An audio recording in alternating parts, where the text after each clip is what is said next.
उनके लिए जो अपनी जिम्मेदारी और कर्तव्य निभाना चाहते हैं।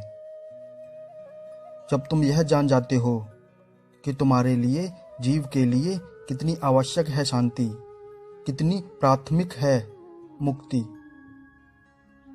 तो तुम यह भी जान जाते हो कि दूसरों के प्रति तुम्हारा कर्तव्य क्या है। आम तौर पर हमें कैसे पता है कि हमारा किसी के प्रति क्या कर्तव्य है? दुनिया ने बता दिया कि कैसे रिश्ते रखने हैं, कैसा व्यवहार रखना है, कैसी बोलचाल रखनी है। इन्हीं सब बातों को कर्तव्य बता दिया गया है। ऐसे हमारे कर्तव्य निर्धारित होते हैं क्योंकि हम अंधे हैं, क्योंकि हम खुद को जानते ही नहीं। दूसरे आ करके हमें बता जाते हैं कि पत्नी से रिश्ता कैसा रखें, बच्चे से रिश्ता कैसा रखें, और इसलिए हमारे रिश्तों में कोई जान भी नहीं होती। बहुत सारे काम हैं जो हम कर रहे हैं क्योंकि हमें बताया गया है कि ऐसा करना चाहिए।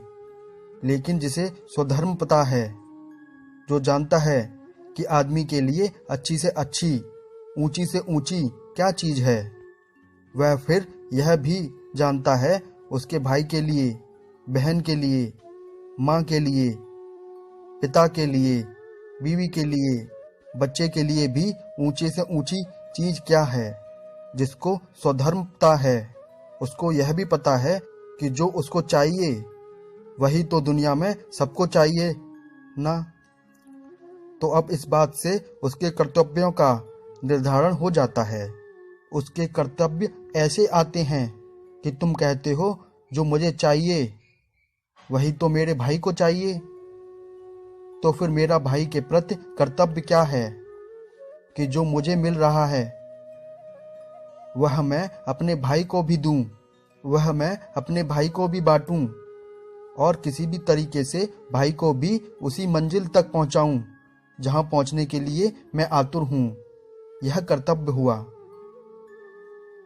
स्वधर्म है शांति और मुक्ति की तरफ बढ़ते रहना, और दूसरों की तरफ तुम्हारा एक ही कर्तव्य है, उनको शांति और मुक्ति की दिशा में बढ़ाते रहना। स्वधर्म समझने में सिर्फ आपका ही नहीं, आपके स्वजनों का भी लाभ है, क्योंकि जो खुद को समझता है वही दूसरों की भी मदद कर पाएगा। स्वधर्म कैसे पहचानें? गीता और उपनिषदों की सहायता लें।